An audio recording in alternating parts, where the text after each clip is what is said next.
Assalamualaikum warahmatullahi wabarakatuh.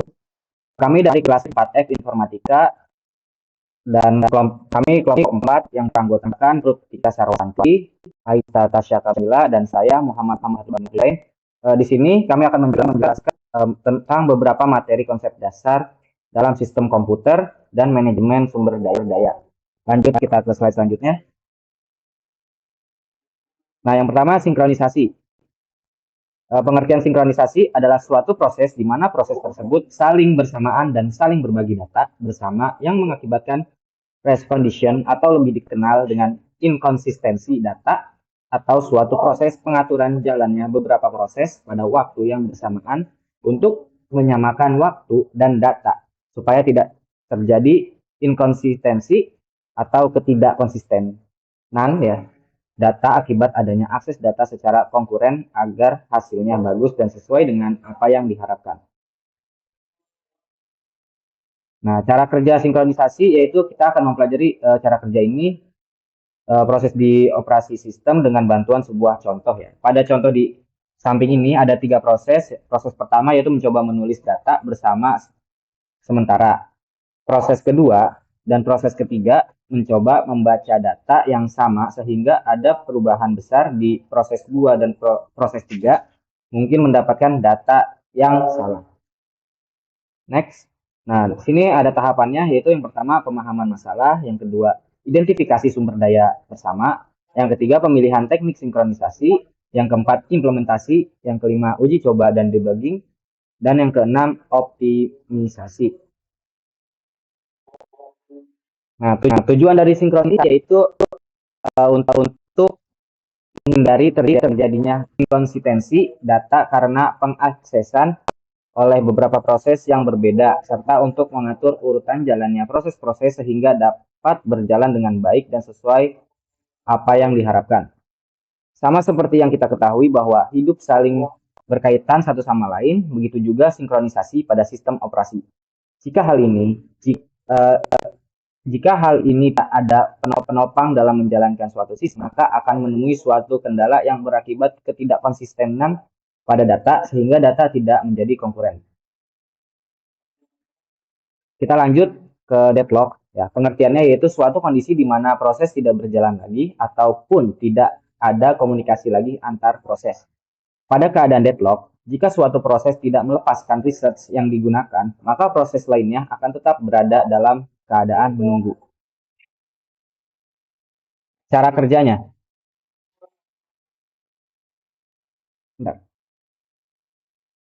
Ya, cara kerja deadlock. Dikarenakan status proses tersebut adalah menunggu proses lain untuk melepaskan researchnya, maka tidak akan terjadi kemajuan dalam proses tersebut sehingga proses tidak akan berjalan lagi serta komunikasi antar proses menjadi terhenti. Untuk lebih memahami penjelasan tersebut, berikut ini ada ilustrasinya. Dalam situasi yang diilustrasikan dalam gambar, terdapat sebuah deadlock antara proses 1 dan proses 2. Proses 1 memiliki research 2 dan membutuhkan research 1 yang dimiliki oleh proses 2. Sementara itu, proses 2 memegang research 1 dan membutuhkan research yang dimiliki proses 1. Kedua proses saling memerlukan research yang dikuasai oleh proses lain tanpa melepaskannya. Akibatnya, terjadi perulangan siklus yang tidak dapat terputus mengakibatkan kebuntuan atau tahapan deadlock yaitu yang alokasi sumber daya, yang permintaan tambahan, ketiga penguncian, keempat kelima tidak dapat melanjutkan, dan yang keenam terjadi deadlock.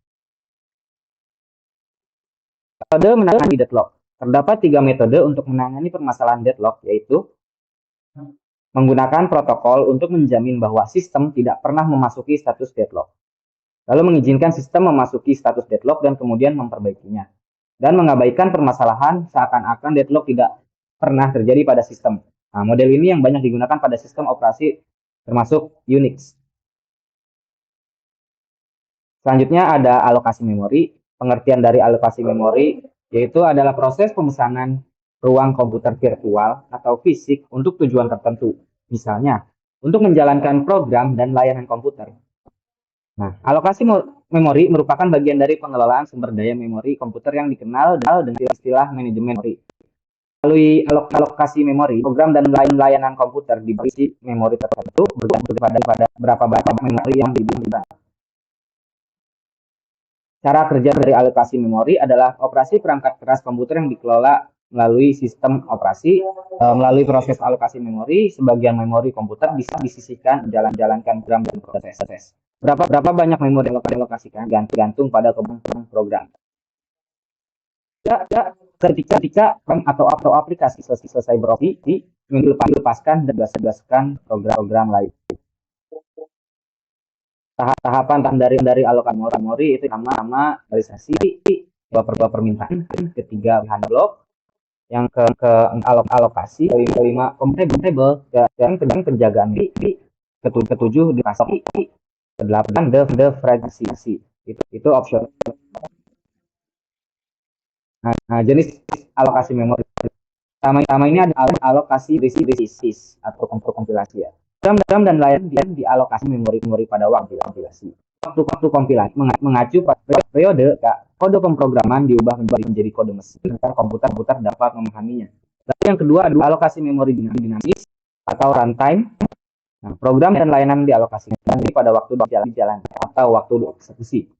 Alokasi memori dinamis memungkinkan komputer menggunakan ruang memori dengan lebih efisien. Baiklah, materi selanjutnya akan dilanjut oleh Rika. Izin masuk semuanya.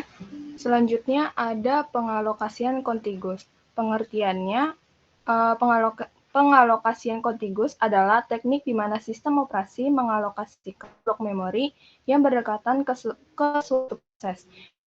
Memori ini diberikan dalam satu potongan yang berkesinambungan, sehingga memudahkan sistem operasi untuk mengelola dan proses mengakses memori. Alokasi memori yang berdekatan cocok untuk sistem dengan ukuran memori terbatas dan di mana akses cepat ke memori adalah hal yang terpenting. Selanjutnya ada cara kerjanya. Alokasi memori yang berdekatan dapat dilakukan dengan yang pertama ada fixed partitioning. Itu dalam partisi tetap, memori dibagi menjadi partisi berukuran tetap, dan setiap partisi ditugaskan ke suatu proses. Teknik ini mudah untuk diimplementasikan, namun dapat mengakibatkan terbuangnya memori jika suatu proses tidak cocok dengan sempurna ke dalam sebuah partisi. Yang kedua ada dynamic partitioning. Itu dalam partisi dinamis, memori dibagi menjadi partisi-partisi dengan ukuran variabel, dan setiap partisi ditugaskan ke suatu proses. Teknik ini lebih efisien karena memungkinkan alokasi hanya memori yang diperlukan untuk proses, namun memerlukan lebih banyak overhead untuk melacak memori yang tersedia. Dan di sini ada tahapannya. Yang pertama ada identifikasi ruang kosong, kedua pemilihan lokasi, ketiga reservasi memori, keempat alokasi memori, yang kelima ada pemeliharaan tabel alokasi, yang keenam penyisipan isi, 7 penanganan dokumentasi, yang kedelapan penyimpanan informasi alokasi. Dan di sini ada kelebihan dan kekurangan. Ada berbagai keuntungan dan kerugian dari alokasi memori yang berdekatan atau pengalokasian kontigus. Beberapa kelebihan dan kekurangannya adalah sebagai berikut. Yang pertama itu ada keuntungan. Dia sangat mudah untuk melacak berapa banyak blok memori yang tersisa, yang menentukan berapa banyak lagi proses yang dapat diberikan ruang memori. Yang kedua ada performa baca dari alokasi memori yang berdekatan bagus karena file lengkap dapat dibaca dan dalam satu tugas. Yang ketiga, alokasi yang berdekatan mudah diatur dan berfungsi dengan baik. Dan di sini ada kekurangan, itu yang pertama, fragmentasi tidak menjadi masalah karena setiap file baru mungkin ditulis ke akhir disk setelah file sebelumnya. Yang kedua, saat membuat file baru, file tersebut harus mengetahui ukuran akhirnya untuk memilih ukuran lubang yang sesuai. Yang ketiga, saat disk terisi penuh, ruang kosong kompres atau digunakan kembali. Selanjutnya ada pengalokasian non-kontigus. Pengertiannya adalah teknik di mana sistem operasi mengalokasikan memori ke suatu proses di blok-blok yang tidak berdekatan. Blok memori yang dialokasikan pada proses tidak perlu berdekatan, dan sistem operasi akan melacak berbagai blok yang dialokasikan pada proses. Alokasi memori non-kontigus cocok untuk ukuran memori yang lebih besar dan di mana penggunaan memori yang efisien adalah hal yang penting. Dan di sini ada dia dilakukan dengan dua cara. Yang pertama ada pegging. Dalam pegging, setiap proses terdiri dari komponen berukuran tetap yang disebut halaman. Ukuran halaman ini ditentukan oleh perangkat keras komputer dan demarkasi halaman tersirat di dalamnya. Memori dapat menampung sejumlah halaman yang tidak terpisahkan. Itu dipartisi menjadi area memori yang memiliki ukuran yang sama dengan halaman, dan masing-masing area memori ini dianggap terpisah untuk dialokasikan ke halaman. Yang kedua ada segmentasi. Dalam segmentasi, seorang programmer mengidentifikasi komponen yang disebut segmen dalam suatu proses. Segmen adalah entitas logis dalam suatu program, misalnya sekumpulan fungsi, struktur data, atau objek. Segmentasi memfasilitasi berbagai proses kode, data, dan modul program.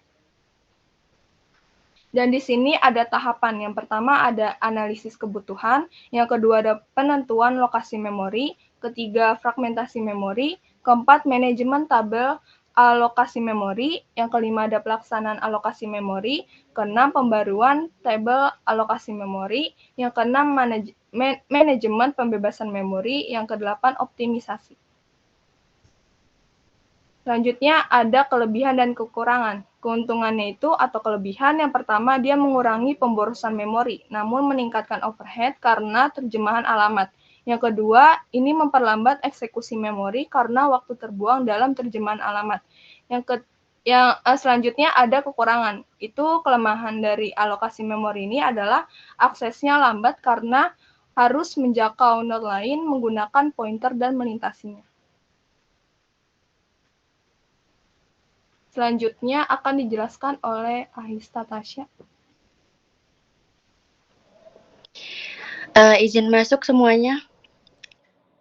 Sebelumnya, apakah suara saya terdengar? Selanjutnya ada virtual memory. Pengertiannya, memori virtual adalah teknik manajemen memori di mana memori sekunder dapat digunakan seolah-olah itu adalah bagian dari memori utama. Memori virtual adalah teknik umum yang digunakan dalam sistem operasi komputer. Memori virtual menggunakan perangkat keras dan perangkat lunak untuk memungkinkan komputer mengkompensasi kekurangan memori fisik untuk sementara mentransfer data dari memori akses acak atau RAM ke penyimpanan disk, memetakan potongan memori ke file disk, memungkinkan komputer memperlakukan memori sekunder seolah-olah itu adalah memori utama. Cara kerja virtual memory ini adalah dengan menggunakan bantuan Memory Management Utility atau MMU yang memetakan alamat dan menerjemahkannya ke RAM. Nah, ketika RAM diperlukan untuk proses yang lebih penting, maka data akan ditukar dari RAM dan ke dalam virtual memory. Saat menyalin virtual memory ke RAM fisik, sistem operasi akan membagi memori dengan sejumlah alamat tetap yang akan menjadi page file atau swap file. Setiap data akan disimpan pada hard drive dan ketika diperlukan, sistem operasi akan menyalinnya dari hard drive ke RAM fisik. Kemudian tahapan yang pertama, pemetaan memori fisik ke memori virtual. Yang kedua, pegging atau segmentasi. Yang ketiga, manajemen tabel, pembagian halaman. Keempat, pemilihan algoritma penggantian halaman. Yang kelima, penanganan page fault. Yang keenam, pemeliharaan dan optimalisasi.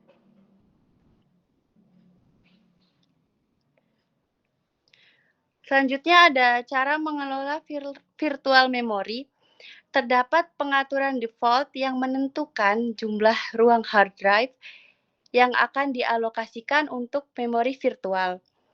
Pengaturan tersebut akan berfungsi untuk sebagian besar aplikasi dan proses.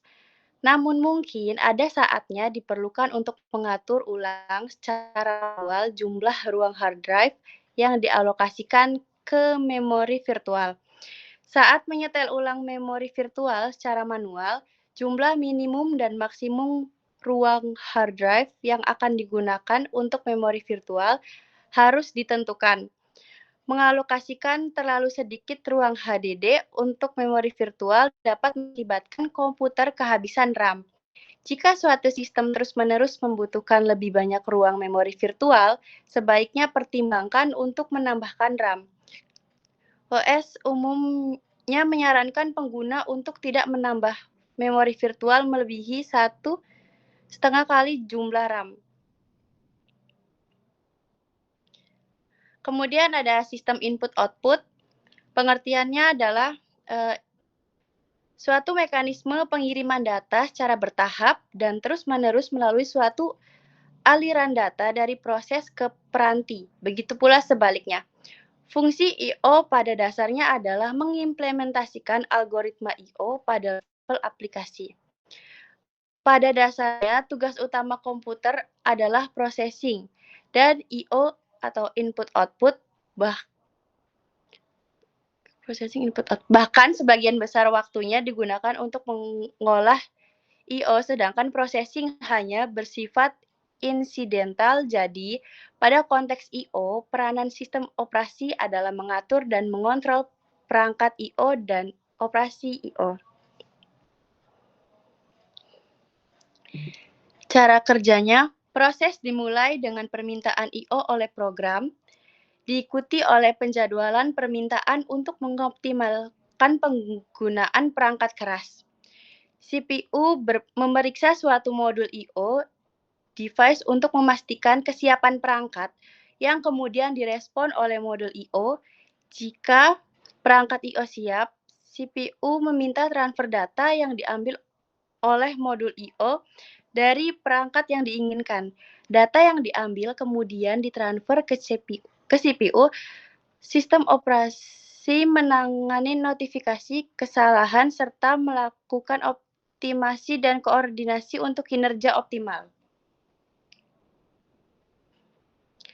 Tahapannya, langkah-langkah penanganan I/O. Yang pertama, CPU mengecek status modul I/O device. Yang kedua, I/O modul mengirimkan statusnya. Yang ketiga, jika ready, CPU meminta transfer data.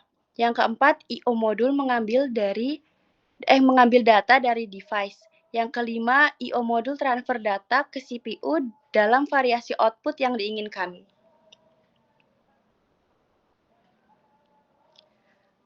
Selanjutnya ada metode pengaksesan I/O.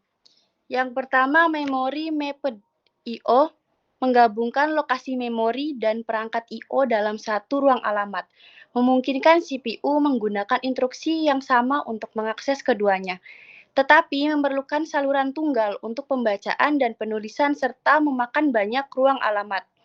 Yang kedua, isolated I/O memisahkan ruang alamat untuk memori dan I/O. Membutuhkan bus dalam saluran pembacaan dan penulisan memori serta saluran perintah output, menghasilkan sedikit instruksi I/O. Oke, mungkin itu saja yang dapat kelompok kami sampaikan. Kurang lebihnya mohon maaf. Wassalamualaikum warahmatullahi wabarakatuh.